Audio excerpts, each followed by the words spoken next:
તાળી ધોડાવું છું. મને મજા આવે છે તમને પણ મજા આવે છે એવું સરસ મજાનું સાઉન્ડ અમારે શિવ સાઉન્ડ છે એ કોઈ જોરદાર તાળી પાડો તેના નામ ઘણા નડપ છે હે ભરતભાઈ ઘણા નડપ તાળીઓ પાડો એક વખત જોરદાર તાળી થઈ જાય શિવ સાઉન્ડ ના નામ ઉપર થાય હા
દરિયાની ખેકડી મારી પાસે નાખો ને પણ હાંભળ મારા કાળિયા હાંભળ બાવ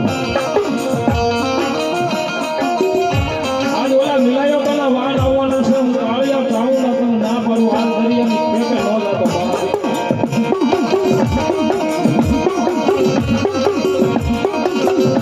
આવ ટૂંકમાં વાત કરું કાળિયો ચાવુંડાનું કેવું માને નહીં કરે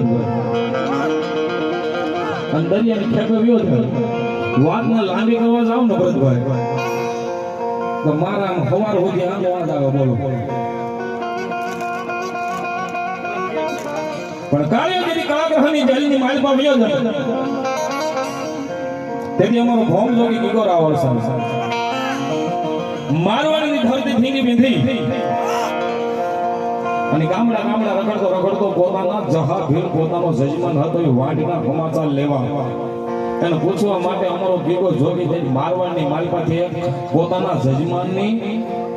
સંભાળ લેવા માટે કોરડાના કાંઠે આવ્યો હતો ગામની માલપા હમીર આયહનો નેહડો હતો ને એની માલપા જન કીધું બાપ ઉટા લીધા કોરડાની માલપા મારા જહા નામનો ભીલનો એમ કહેવાય એક માણસ અહીંયા આવ્યો હતો મારી ચાઉંડાને અહીંયા ભક્તિ કરે એવું મેં સાંભળ્યું છે મારો જજમાન ક્યાં છે અને તેથી હમીર આયહને એવું કીધું ભાઈ બાપ હે દેવનો દેવ રાવણ દેવ બાપ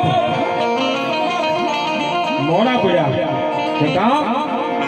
કે જહો અને એને ઘરેથી બહાર મેળભાઈ આ લોક છોડી પરલોકની માર્ગ પર ગયા ખૂબ વાત છે પણ જહાનો કોઈ સંતાન જે મારો જજમાન હોય આ કોકડાની માથે આ કોકડા ગામની માલમાં મારો જજમાનનો એક પણ ખોરડું તો હોય મારો જહો આવ્યો છે બાપાએ કે આ દેવ તમારો જજમાન હતો જહા ભીલનો દીકરો કાળિયો હતો કાળાગ્રહની જેલની માલ પાસે વાત છે તેથી કીધું કાળિયો કાળાગ્રહની જેલની માલ પાસે એના માવતર આલોક છોડીને વિયાઈ ગયા છે બાપ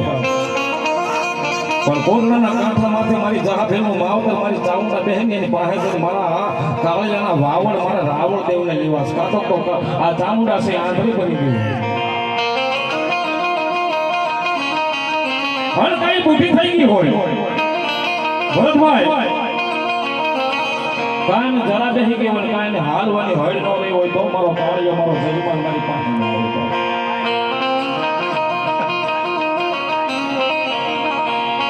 જદી શાઉના આગળ ટૂંકમાં વાત કરું મારા ગીતા આવડા પોતાના કોથળાની મારી પાછી ડાક કાઢી અને ખાડિયા દીસો સામે મારી ચાવલાને અર્થનાદ કરો કે મારા કાળિયા ભેલી ચાવડા બા